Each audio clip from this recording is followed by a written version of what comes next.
Presidente de la Nación Argentina, Alberto Fernández, ¿qué tal? Muy buenos días, buenas tardes en este caso, y muchas gracias por recibirnos al programa de Ana Rosa. Es un gusto.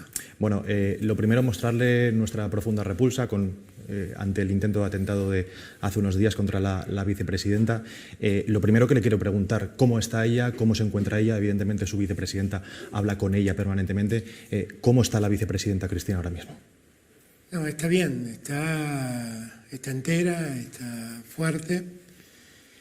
Para todos fue un momento de conmoción, también para ella supongo particularmente conmocionante, pero gracias a Dios está muy entera, muy íntegra y trabajando, trabajando a la par. ¿Cómo se vive desde una figura como la suya, jefe de la nación, presidente, cuando intentan asesinar a su vicepresidenta? Quiero saber cómo recibe la noticia y cómo lo recibe un jefe de la nación ante hechos tan graves. Lo que pasa es que fue un momento en que estaban transmitiendo todos los medios televisivos la llegada de Cristina a su casa y por lo tanto me enteré como todos los argentinos, no tuve información privilegiada.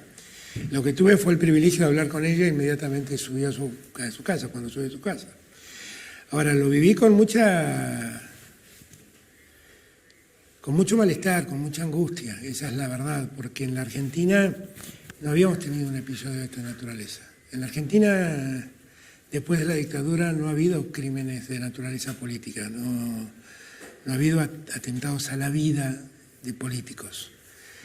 Y la imagen es una imagen muy dura, porque es la imagen de alguien que está gatillando 2 veces, gracias a Dios sin suerte, sobre la cabeza, a 20 centímetros de la cabeza de Cristina. Yo empecé mi militancia política cuando tenía 14 años, en los años de la dictadura.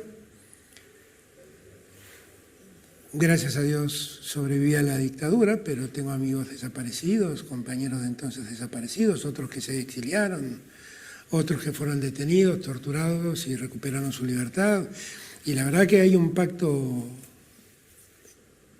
en la Argentina de que la violencia política no puede tener lugar, con lo cual yo creo que fue conmocionante para todo aquel que tiene un sentir democrático auténtico, muy conmocionante. Para todo el mundo también, ¿no? Porque... Para todo el mundo de bien, ya el solo hecho de pensar en que alguien mate a otro por su pensamiento, por lo que representa, es algo insoportable con la dignidad humana. Y por eso me parece que fue muy duro para todos nosotros, fue muy duro.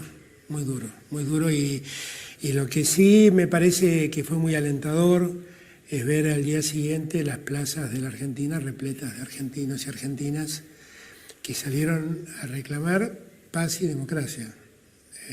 Allí no hubo un solo hecho de violencia denunciado, no hubo una sola vidriera rota, no hubo ningún acto violento. ¿Y qué eran? Eran familias argentinas que salían a decir no queremos vivir con el riesgo de que alguien sea... Algo tan obvio. Claro, a veces lo obvio es complicado parece, claro, a veces lo obvio se vuelve excepcional, pero la Argentina no había vivido una situación como esta. Y nosotros tenemos en nuestra memoria un pacto implícito que es el respeto al otro es una condición de vida en democracia. Y ese pacto ese día se rompió. Ahora la justicia tendrá que hacer su parte y esperemos que aquellos que han visto en el episodio, en este trágico episodio, una búsqueda de aprovechamiento político y esas cosas reflexionen porque ha sido un hecho tremendo que a la convivencia democrática de cualquier sociedad lo lastima. Ahora vamos a entrar en esa parte de la entrevista para hablar de los discursos del odio que por desgracia no solo están presentes en Argentina, sino también en muchas partes del mundo. En España también es algo muy importante y es un problema grave, ¿no? Como se está viviendo en Argentina. Pero yo le quiero hacer una pregunta. Después de este terrible intento de asesinato de la vicepresidenta en España, nos preguntamos mucho cómo es posible, ¿no? que una persona pueda colocar una pistola a 30 centímetros de la cabeza de la vicepresidenta. ¿Cómo puede pasar eso en un país como la Argentina, que es la tercera economía de Latinoamérica? Eso puede pasar si hay una persona capaz de perder todo a cambio de conseguir su objetivo. Digo, es un hecho tremendo y obviamente todos los sistemas de seguridad en circunstancias como esa fallan. Esa persona sabía que estaba en una multitud, en medio de una multitud que iba a victoriar y a acompañar a Cristina, y sabía que si su resultado, cualquiera fuera el resultado, iba a ser inmediatamente apresado por la gente que lo rodeaba. Cuando alguien está dispuesto a eso, es decir, a poner en riesgo su vida o su libertad para lograr su objetivo, es muy difícil predecirlo. Hay muchos ejemplos en la historia reciente, ¿no? Desde el atentado a Juan Pablo II, los atentados a Reagan. En España también hemos vivido exactamente, puñetazo contra el expresidente Mariano Rajoy. Exactamente. Entonces, cuando alguien es capaz de eso, es muy difícil prevenirlo, muy difícil prevenirlo. Ahora, tenemos que extremar los cuidados, ¿no? Ayer se conocieron las conversaciones de los inculpados y hablaban del fallido atentado contra Cristina y hablaban de que el próximo soy yo. Bueno, lo que tenemos que hacer es entender que acá todos estamos en riesgo si hay una parte de la sociedad argentina que piensa así. Todos los que creemos en la democracia nos ponemos en riesgo. Y yo estoy seguro que la inmensa mayoría de los argentinos cree lo mismo que yo. Valora la democracia, valora la convivencia democrática, valora el respeto hacia el pensamiento del otro. Nos hemos acostumbrado felizmente a vivir en la diversidad y bueno, y la mayoría de los argentinos creemos eso. Cuando usted descubre que, por terminar este bloque ya, que pudo ser usted también, ¿no? Porque usted también es presidente, son dos personas, tanto usted como la vicepresidenta, que les gusta estar pegados a la calle, ¿no? Rodeado de ciudadanos. ¿A usted le infunde respeto? ¿Tiene miedo de que le puedan atentar contra usted, presidente? No, hay que estar atentos, ¿no? Hay que estar atentos. Lo que no quiero es que nos separen de la gente, porque la inmensa mayoría de la gente es gente sana, es gente democrática, gente que a uno quiere abrazarlo, transmitirle confianza, esperanza, hasta darle un consejo. Y la inmensa mayoría de los argentinos, el pueblo argentino es un pueblo bueno. El hecho ingrato de encontrarnos con una banda de forajidos que atentan contra la democracia o que maltratan la democracia o que desprecian la democracia no nos debe hacer pensar que eso es la Argentina. Es una banda de sinvergüenzas que son capaces de hacer semejante atrocidad. Me llamó la atención que no hacía una defensa del acusado, pero sí decía, bueno, es uno de los nuestros realmente, ¿no? Es que es uno que vive con nosotros, porque si no entendemos la dimensión del problema. O sea, ¿por qué alguien que vive en el mismo lugar que vivo yo puede pensar y actuar de un modo tan distinto a mí? Si finalmente nos podemos cruzar en las calles y compartir un lugar público, ¿cómo puede ser que eso pase? Yo, con esa idea tengamos presente que es alguien que vive con nosotros, trato de llamar a la reflexión de que,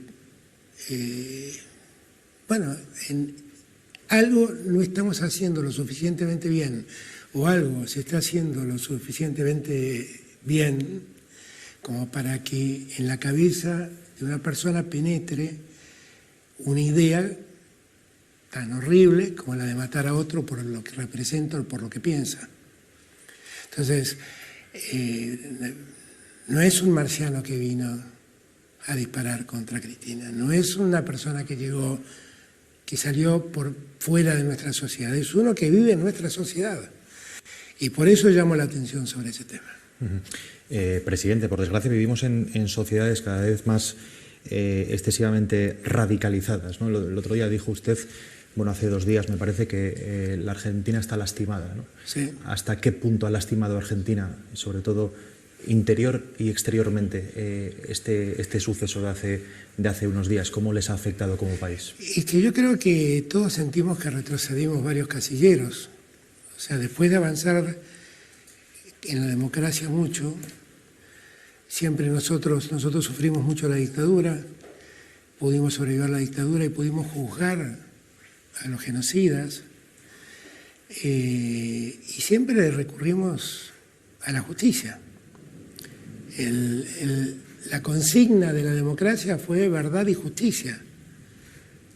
No fue muerte a los dictadores, fue verdad y justicia.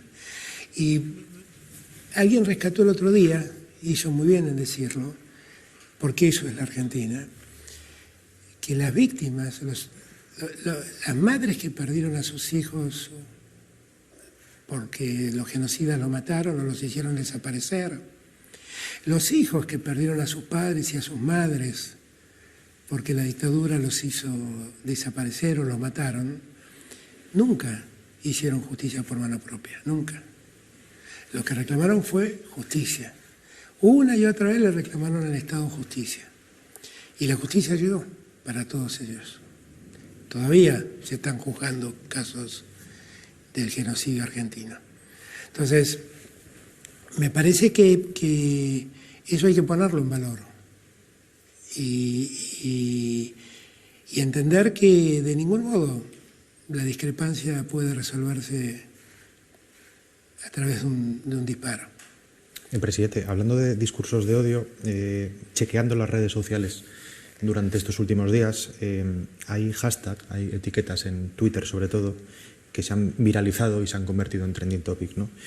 Son hashtag como no les creo nada, CFK se victimiza, todo circo, todo estaba, parece que para esas personas, preparado, estaba perfectamente orquestado para tapar presuntos escándalos de la vicepresidenta. Este tipo de conspiraciones, ¿qué le dicen a usted?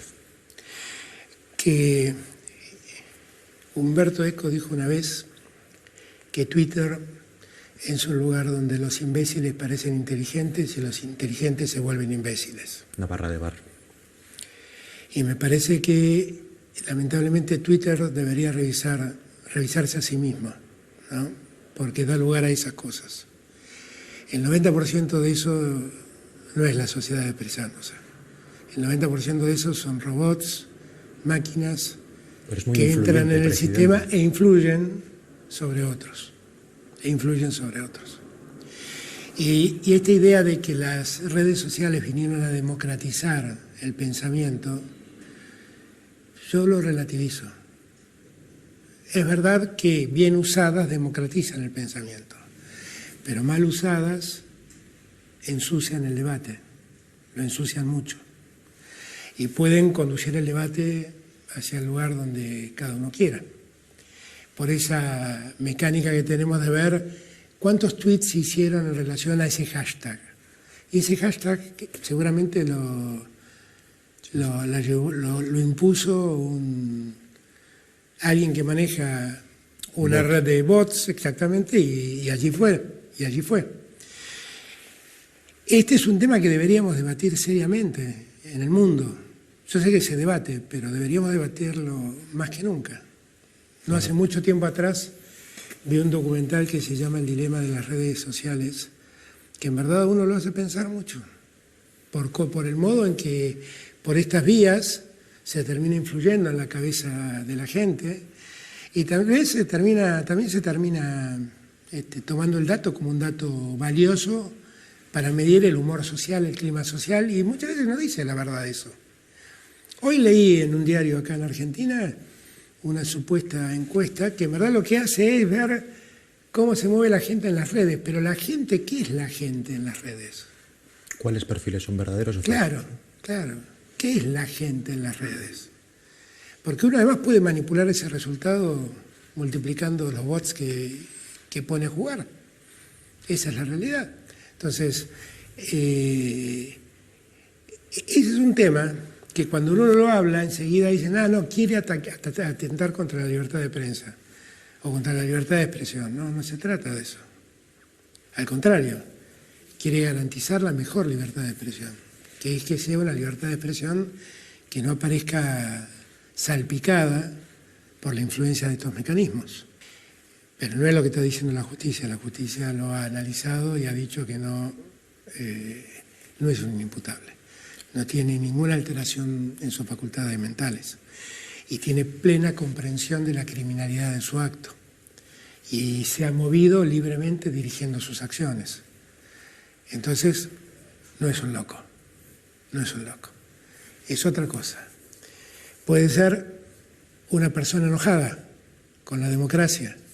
Una persona enojada con la democracia no puede reaccionar de este modo, porque la democracia pone límites, tiene límites. La convivencia, básicamente. Los límites son el respeto al otro. Si está descontento con el gobierno, puede denunciar al gobierno, puede ir a la justicia, puede expresarse en una manifestación en una plaza. Lo que no puede es pegarle un tiro al otro. Es injustificable. Eso es injustificable. Ahora, la impresión que yo tengo, pero no es solamente por el hecho concreto que ocurrió en el atentado contra Cristina. La impresión que yo tengo es que tengo dos cuestiones que tal vez, si usted me da un minuto, quisiera poner para debatir un periodista y un político. Fantástico. El primer punto es cuánto nos afectó la pandemia psicológicamente a cada uno de nosotros sin que nosotros lo percibamos. O sea, el malestar psicológico seguramente es lo último que un ser humano entiende que tiene. Un principio natural de negación del problema. ¿Cuántos de todos los que habitan el mundo han quedado alterados con la pandemia por mil motivos? Por lo que significó la pandemia en materia económica, que muchos la pasaron mal, lo que significó la pandemia en términos sanitarios. Muchos han visto perder seres queridos, amigos, gente allegada. ¿Cuántos han visto perder sus negocios? ¿Cuántos habrán perdido su empleo? ¿Cuántos chicos dejaron de ir al colegio? Los chicos esos que perdieron la oportunidad de jugar al fútbol, de hacer su deporte preferido. Todo eso aislados en sus casas. ¿Cuánto los alteró psicológicamente? Yo creo que mucho. Todo ese escenario genera un caldo de cultivo donde un discurso que predique una y otra vez que la culpa de todo es del que gobierna, genera un estado de desánimo social inmenso y genera un estado de enojo con el gobierno que le toque inmenso. Yo en España vi marchas pidiendo el barbijo y vi marchas pidiendo dejar de usar el barbijo. Vi quemas de barbijos y cuando Pedro Sánchez dijo que no se usen más barbijos, vi amparos presentados para que vuelvan a usarse los barbijos. Y todos eran los mismos. No eran que eran facciones distintas, siempre eran los mismos. La queja por la queja instaurada. La queja por la queja. Entonces, si además eso es el escenario del presente, lo que yo percibo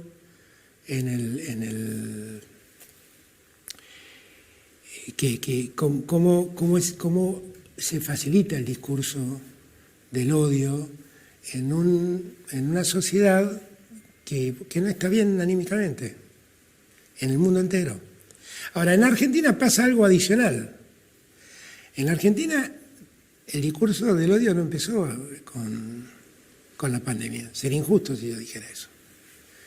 Llevamos décadas de artículos y notas periodísticas estigmatizando a Cristina. Presidente, perdone, ¿qué es el discurso del odio para usted? ¿Cómo lo define? ¿Cómo lo acota? El discurso del odio es un discurso que promueve un sentimiento profundo de rechazo hacia el otro, sin mucha más explicación. Entonces llegamos a la conclusión que usted es un ladrón, un sinvergüenza, y entonces todas las mañanas se escribe y se dice que usted es un ladrón, un sinvergüenza, y aparece un arrepentido que dice que él vio cuando usted robaba, y todos los días se machaca sobre el tema y se machaca sobre el tema, y se termina instalando la idea de que usted es un ladrón y un sinvergüenza. Y se genera un estigma social y se genera una condena social donde ya hay poco espacio para la reflexión colectiva, ni hasta para la reflexión judicial, porque los mismos fiscales y jueces intervinientes que tardaron 10 años en que un juicio llegue a tiempo de sentencia, al momento de dictar sentencia tienen miedo de qué dicen cuando durante 10 años se estuvieron afirmando mediáticamente cosas que tal vez no sean ciertas. En el caso de la justicia es realmente grave. Pero en el caso de la justicia es muy grave. Pasa en Argentina, pasa en España, ¿eh? Pero igual se confunde demasiado. En España pasa habitualmente, y después hablaremos también del tema judicial en España, porque también es muy parecido aquí en Argentina. Yo le he escuchado declaraciones con las que yo entiendo que es fiel reflejo también de lo que ocurre en España. Pero, presidente, el discurso de odio puede ser una tapa de un periódico, puede ser una declaración en el Congreso de los Diputados de un político. O sea, estamos confundiendo un discurso, el concepto de discurso de odio con una crítica que quizás es más o menos contundente. Pero no hacia es un político. exactamente lo mismo, no es exactamente lo mismo, no, porque no, mire, yo tengo un orgullo. Yo como presidente no perseguí ningún medio de comunicación, no restringí la pauta publicitaria de ningún medio de comunicación, nunca llamé a un periodista para decirle lo que tenía que escribir o dejar de escribir, nunca llamé al dueño de un medio para decirle necesito esta tapa o saca esta tapa que tenés prevista para mañana. Nunca llamé a un periodista de la radio, de la televisión, para decirle lo que tenía que hacer. Nunca pedí ser invitado a un medio de comunicación. Y uno de los orgullos que tengo... Raro es eso, por cierto, presidente. Pero es así. Es raro porque estamos rodeados de políticos. Pero es así, pero es así. Jamás en mi vida, y menos como presidente, he pedido que me inviten a un medio de comunicación. Jamás, jamás. Es un orgullo que tengo. Es un orgullo que tengo. Con lo cual, a mí, de restringir la libertad de expresión, no me pueden acusar. De influir sobre los medios de comunicación, no me pueden acusar, porque además, si quisiera influir sobre los medios de comunicación y no veo lo que escriben, dirían, te va pésimo, te sale muy mal tu intento, ¿no? Entonces... No, porque al final luego tendría que corresponder claro, por eso, con los que le tratan mejor o peor. Exactamente. Sí. Entonces, a mí, correrme con la libertad de expresión, a mí no. A mí no. A mí con esa no me vengan. Acá cada uno dice lo que quiere, dice y hace la barbaridad que quiere en televisión, pero lo que siento es que hemos llegado a un punto donde debemos reflexionar. El jueves pasado, a la mañana me despierto y el título de un diario decía: Alberto y Cristina triplicaron su patrimonio en tan solo un año. Yo sé los bienes que tengo. Yo tengo los mismos bienes que tenía cuando entré como presidente. ¿Cómo es que tripliqué mi patrimonio? En verdad es un juego contable donde hubo que reevaluar, como consecuencia de la inflación, los precios de nuestras casas. No triplicamos nuestro patrimonio, no lo triplicamos. Ahora, si ese es el título principal de 4 columnas en el segundo diario más leído de la Argentina, ¿ahí qué están haciendo? ¿Están informando o están tratando de generar malestar en la gente? Bueno, están segmentando información. Digamos que no están... Segmentando no, porque es mentira. No, o sea, segmentando, están obviando que se revalorizan unos bienes debido a una pero inflación. ¿por que qué? luego lo pondrían en el cuerpo, supongo. Digo yo. Pero yo la pregunta que hago es, si uno informa mal o segmenta información, ¿con qué fin lo hace? Yo le digo mi parecer. Sí. Con un solo fin: generar malestar.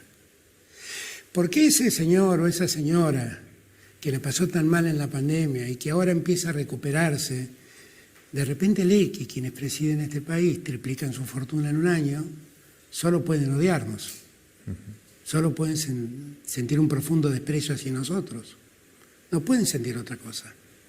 Pero también tenemos que tratar a la gente como adultos, presidente. O sea, la persona que lee eso también puede leer, se puede informar por otras vías, si es verdad, si es cierto. Tratar a la gente con que se queda solamente con un titular, evidentemente ocurre eso, y es muy habitual.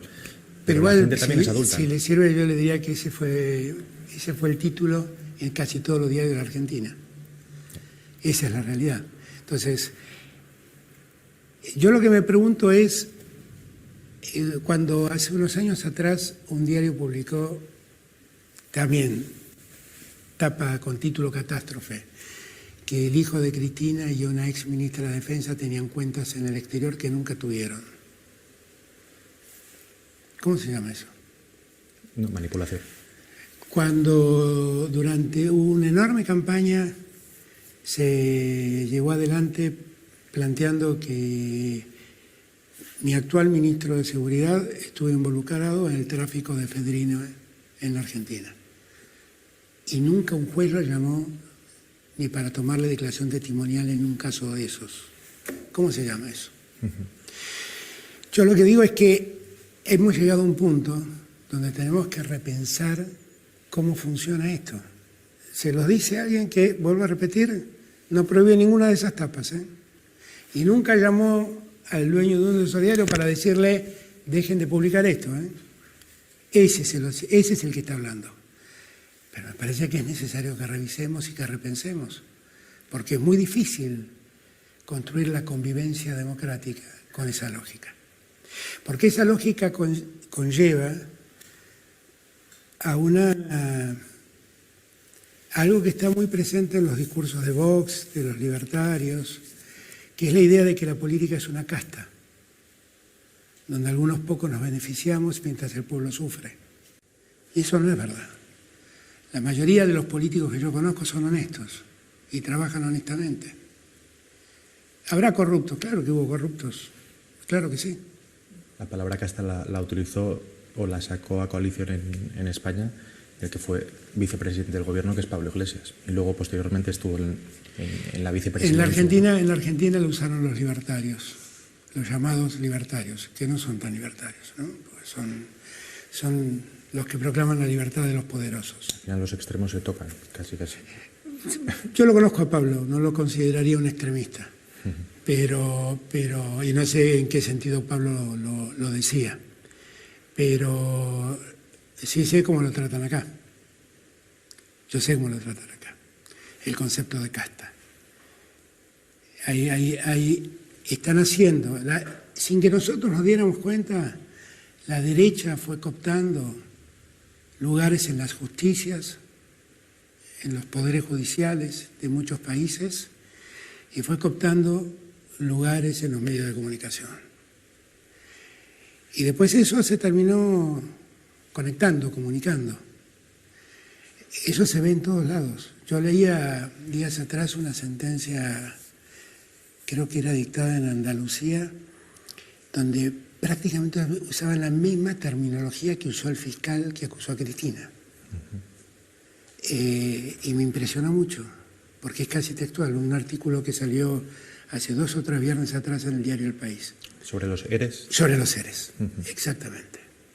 Y allí la justicia de Andalucía era... El Tribunal Superior de Justicia de Andalucía, sí.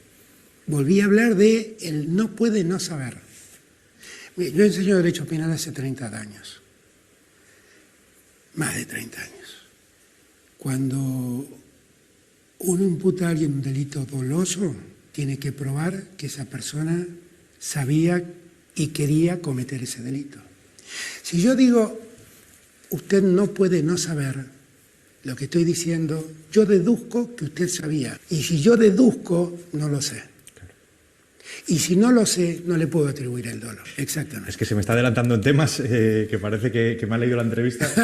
No, bueno, pero es que me impresionó, no, me impresionó mucho la parece... nota, una nota maravillosa que escribe un abogado laboralista en El País. Sí. Me impresionó mucho la semejanza del discurso jurídico. Sí.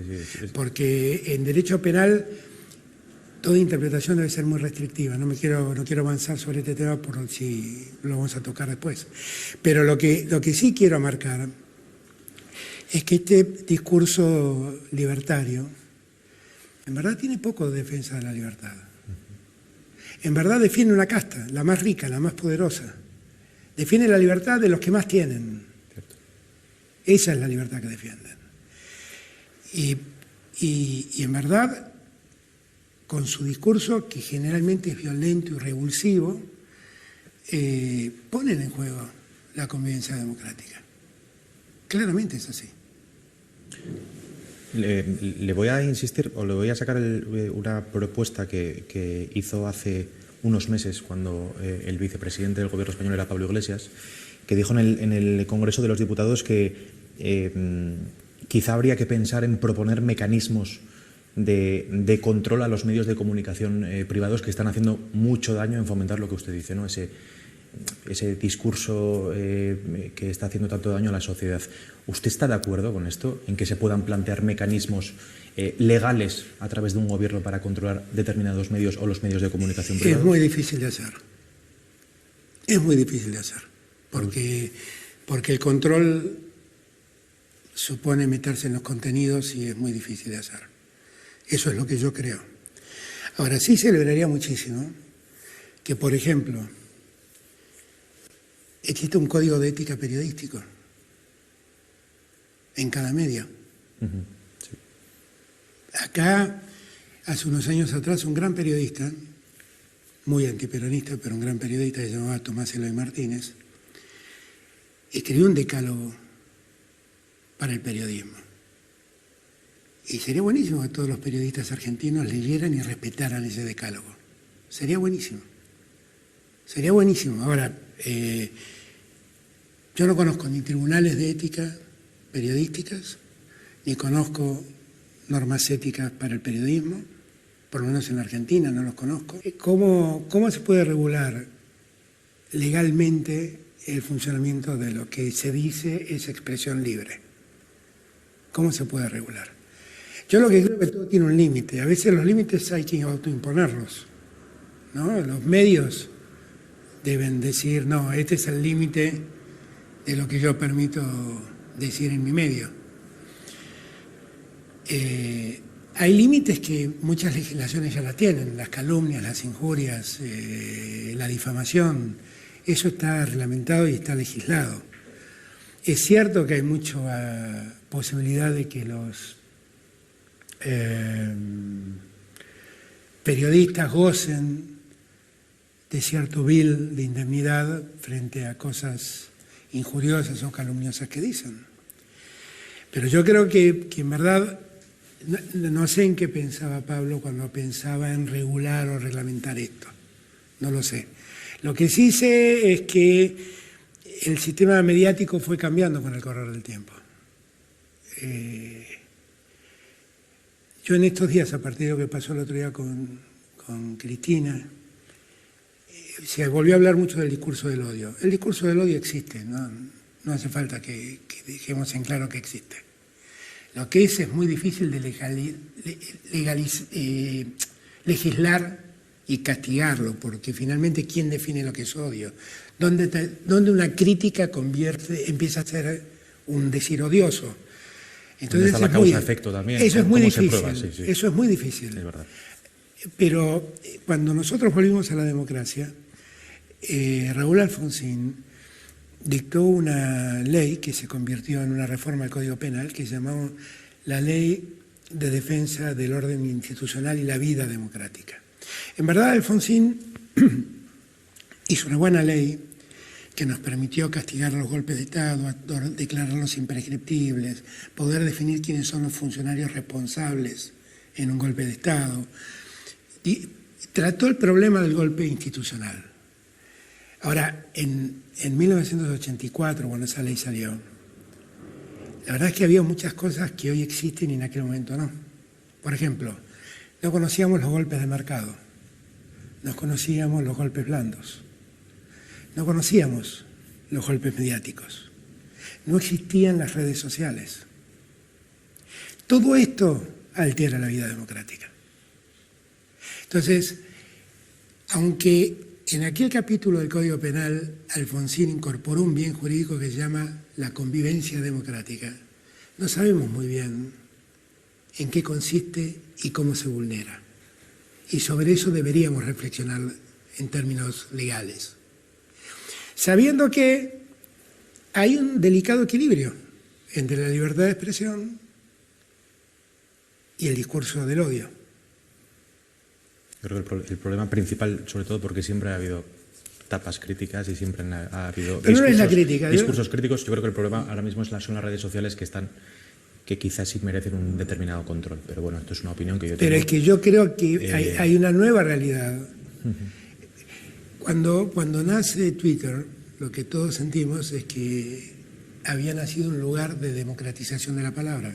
Y no fue lo que ocurrió. No fue lo que ocurrió. Y cuando nació Facebook, sentimos lo mismo, y no fue lo que ocurrió. Instagram todavía es el lugar del mundo feliz y todavía no. Allí solo publicamos fotos bonitas. Dele tiempo. Sí, démosle tiempo. Pero por ahora es un lugar donde se publican fotos bonitas. Ahora, el problema existe. El problema existe. Y en algún momento usted me preguntó por una serie de hashtags que usted y yo sabemos que son hashtags muchas veces robotizados. Lo sabemos. Lo sabemos. Pero el grueso de la gente no. Y alguien se anima a hacer una encuesta sobre eso.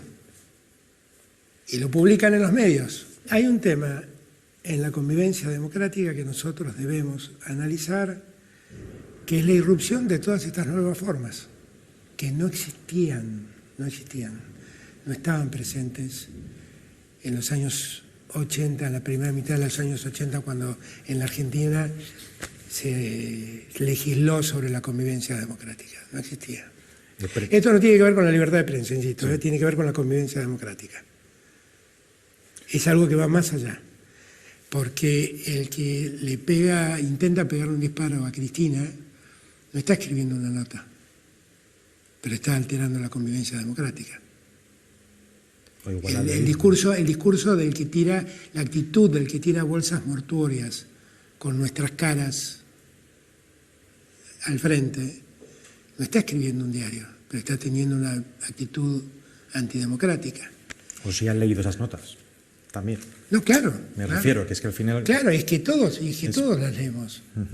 Lo que pasa es que esa nota no influye sobre todos nosotros del mismo modo. Por eso, en algún momento empecé contando que yo creo que vivimos un momento muy especial en el que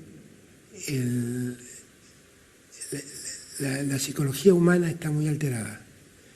Y muchos que encuentran allí un campo orégano para sembrar malestar. Presidente, por terminar con este bloque, ya pasamos al último. Hemos hablado de la importancia de los medios de comunicación en todo esto, pero también quiero que haga un poco de autocrítica, ¿no? Ustedes, los políticos, y le quiero trasladar un poco a cómo las decisiones políticas pueden sembrar también un sentimiento de enojo y de, entre comillas, odio a los más radicalizados. En España hay una sociedad tremendamente polarizada, dos bloques, como siempre suele suceder en todas las naciones, de derecha e izquierda. Hay un congreso multipartidista, cada vez aparecen más partidos, que eso puede ser positivo, pero luego las decisiones, por ejemplo, sí que se pueden trasladar a la gente como un concepto de enfado. El presidente, por ejemplo, ha pactado una investidura con partidos políticos que son independentistas, catalanes, ¿no?, que quieren romper España. ¿Aquí en Argentina eso es posible? ¿Eso puede suceder, pactar una investidura usted, por ejemplo, con un partido que quiere situarse fuera del país, que quiere estar independizado? Eso no pasa en Argentina.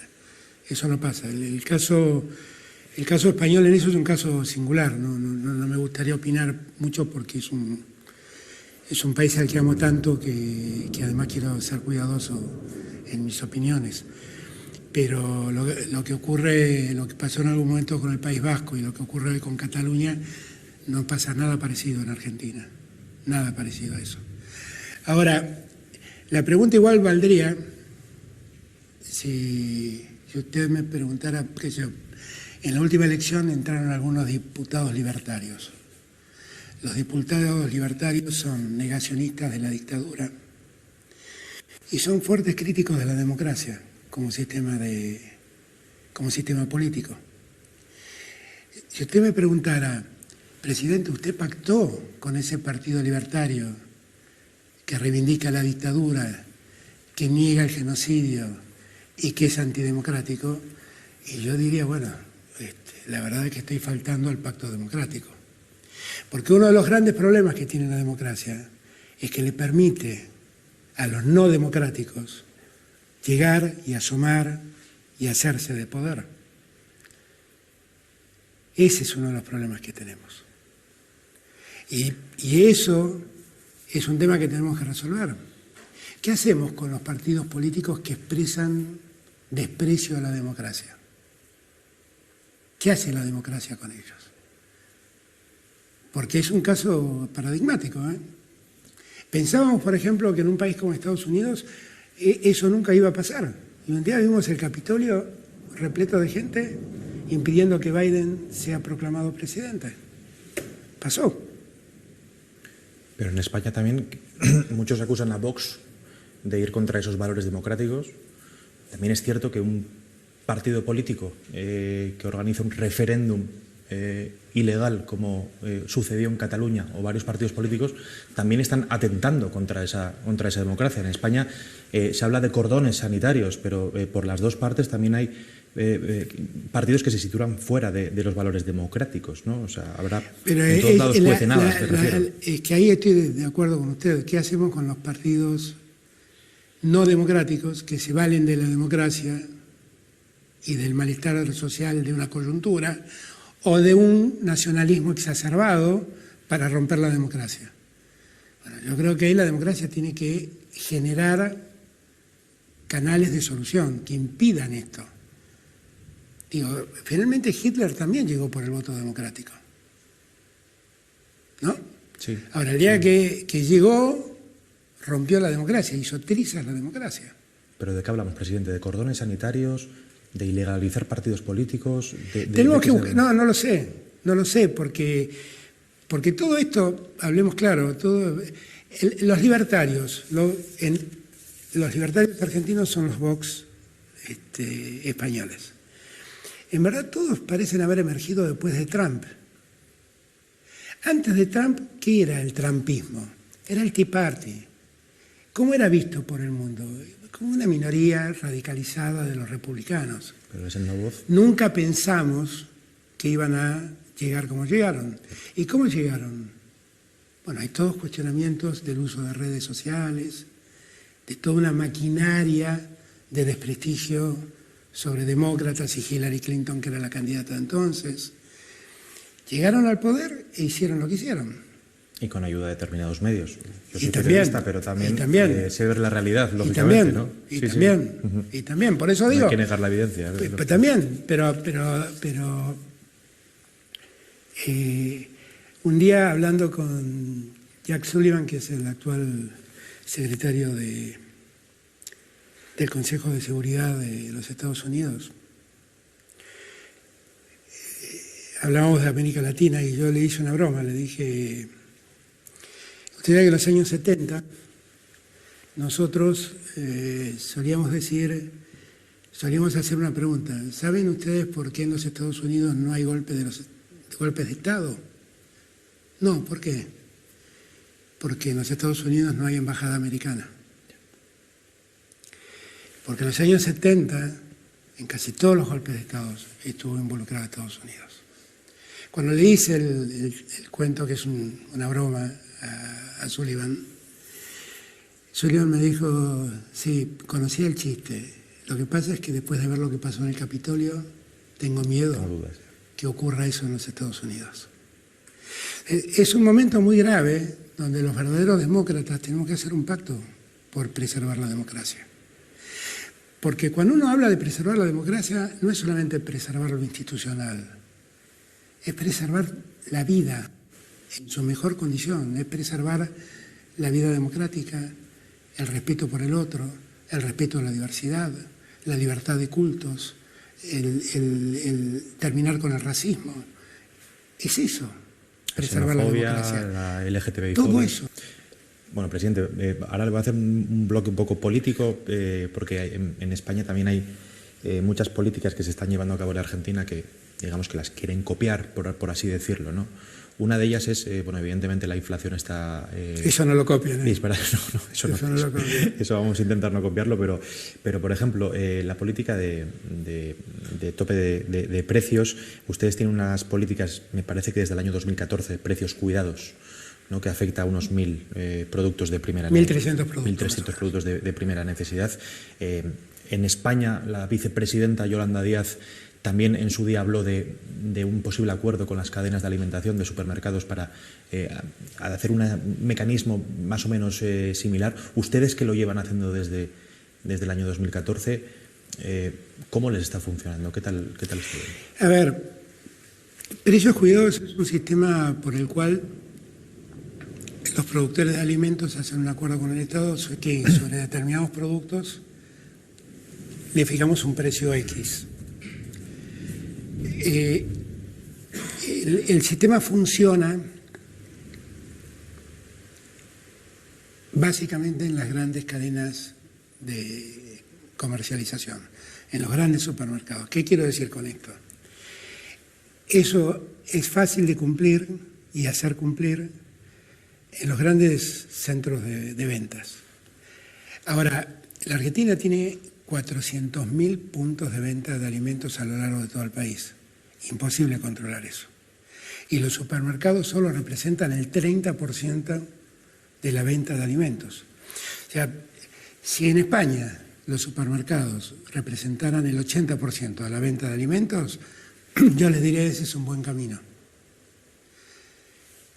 En un caso como la Argentina es casi un aliciente, pero no es una solución. No es una solución. Tiene que ver con ambas cosas, con la capacidad de control del Estado, con la cantidad de bocas de expendio que existen y con la voluntad también empresaria de entender la gravedad del problema y colaborar. Los grandes acuerdos para salir de la inflación siempre supusieron que los que producen alimentos dijeron freno mi precio acá. Los que trabajan en esas empresas dijeron paro mi demanda salarial acá, y el Estado dijo paro mi demanda impositiva acá. Entonces sacaron una foto y dijeron esta es la foto y no nos movemos de la foto. No hay una película, es una foto. Eso se mantiene en el tiempo, se controla, ancla. Nosotros eso es difícil de hacer, para nosotros es difícil de hacer por eso que estoy diciendo, porque la venta en supermercados es solo el 30%. El 70% se vende en lo que llamamos negocios de cercanía. Y eso es de muy difícil control, hay más de 400.000 en todo el país. Hablando de electricidad y de los precios también desbocados de la electricidad en Europa, están evidentemente por las nubes. Son tiempos en los que las empresas eléctricas, al menos en España, están obteniendo beneficios récord cuando al ciudadano de clase media pues más le está costando pagar la factura de la luz. ¿Qué le parece este tope al gas que está, bueno, esta excepción ibérica que llamamos en España al tope al gas, con las centrales que utilizan el gas para fabricar electricidad, pero este tope, esta fijación de precios, ¿qué le parece, que le sugiere? No, a mí me parece que, a ver, estamos viviendo un momento excepcional. La Argentina tiene una historia de inflación de la que no nos sentimos orgullosos, pero tiene una historia de convivir con inflación muy, muy amplia. Nosotros hace más de 15 años tenemos una inflación de 2 dígitos. Uno puede decir, bueno, entonces la inflación aumentó en la Argentina un 90%.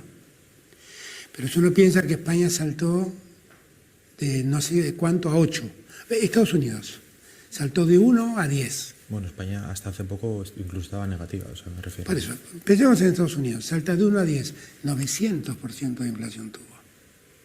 Entonces, hay un momento muy excepcional que está viviendo el mundo. se retiraron del mercado dos grandes proveedores de alimentos, Rusia y Ucrania, y dos grandes productores de energía fundamentalmente para Europa, Rusia. Y eso alteró todo. Ahora, cuando estuve en la reunión del G7, yo traté de llamar la atención de los países europeos y traté de explicar que la guerra no era una guerra entre OTAN y Rusia, sino que era una guerra global porque estaba afectando a todo el mundo. Cuando la FAO anuncia que el mundo va a vivir una hambruna que va a afectar a 300 millones de seres humanos, uno se tiene que dar cuenta que el problema no está en Europa, está en el globo. Nosotros estamos en el hemisferio sur, en el norte se tiran misiles y en el hemisferio sur nos tiran hambre.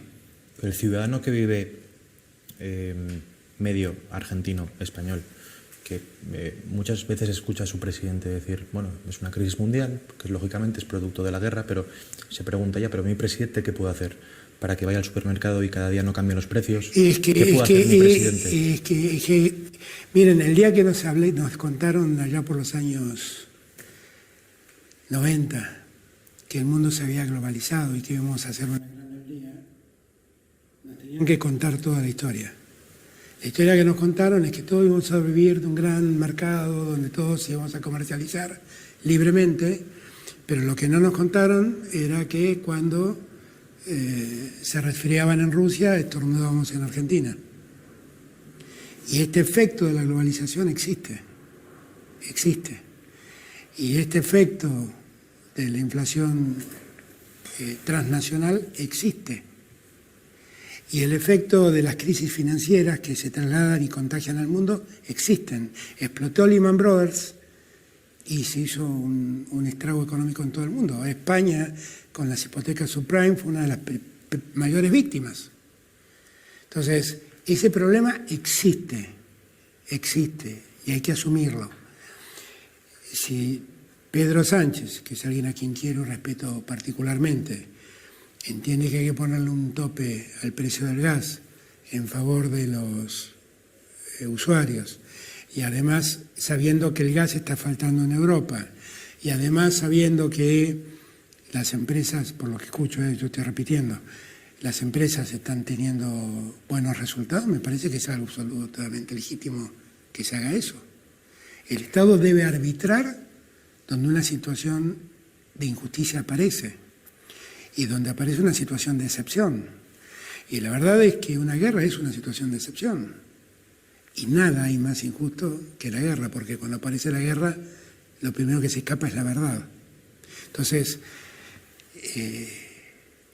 yo entiendo que Pedro habrá hecho eso pensando en los españoles, y está muy bien que lo haga. Está muy bien que lo haga. Es un momento singular. Yo estuve en esa reunión del G7, donde yo le pedí a Macron y a Scholz que participe el hemisferio sur. Y ellos, yo vi ahí la discusión y la preocupación que tenían por lo que estaba pasando. Vamos terminando, le quiero hacer las 3 últimas preguntas nada más. Argentina tiene un yacimiento, si no me equivoco, que es Vaca Muerta. Sí. ¿No? Que es uno de los yacimientos más importantes. El segundo. El segundo más importante del mundo para surtir gas. España se tiene que fijar más en Latinoamérica, se tiene que fijar más en Argentina. Argentina está dispuesto a surtir en un momento complicado gas a España y de ahí distribuirlo a toda Europa. ¿Cómo está esa iniciativa, nosotros tenemos efectivamente la segunda reserva de gas no convencional del mundo. Tenemos capacidad para darnos gas a toda la Argentina. Estamos construyendo un gasoducto que nos permita eso, que terminará a mediados del año entrante. Y nos queda un excedente muy grande para exportar. Hay parte de eso que exportamos a Chile por gasoductos convencionales. Para exportarle a Europa, lo que nosotros necesitamos es licuar el gas. Y estamos con los primeros proyectos para hacer plantas de licuefacción de gas. Eso va a demorar no menos de 3 años. Ahora, yo supe por Pedro Sánchez que España tiene el 30% de las plantas de regasificación. Ahí sería una gran oportunidad que España y Argentina hagamos algo juntos. una gran oportunidad, porque tenemos mucho gas realmente para poder ¿Qué le dijo el presidente? exportar. ¿Lo vio con buenos ojos? No, lo vio con buenos ojos, claro que sí. Y yo vi con buenos ojos que en España existiera el 30% de las plantas de regasificación. Pues en el acto dije, acá tenemos una oportunidad, Pedro, hagámosla. Vamos a ver si hay suerte. Otra pregunta, presidente, que el otro día, hablando antes con respecto al tema de Andalucía, de la sentencia de los ERES, y le quiero hablar sobre la figura del indulto, pero no precisamente a cuestiones internas, que somos un medio internacional y no nos interesa, pero sí le he leído ser ciertamente crítico, ¿no?, con esta figura que aparece en la Constitución, ¿no? Pedro Sánchez ha concedido el indulto a los líderes independentistas y también se baraja conceder el indulto al expresidente andaluz que está condenado por culpa de este caso de corrupción en España. ¿A usted qué le sugiere? ¿Es una figura que recoge nuestra Constitución también en Argentina que se debe de eliminar? ¿Qué le sugieren la figura del indulto en sí?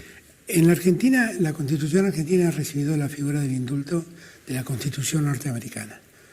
Los argentinos y los norteamericanos tenemos, los presidentes argentinos y norteamericanos tenemos la facultad de indultar.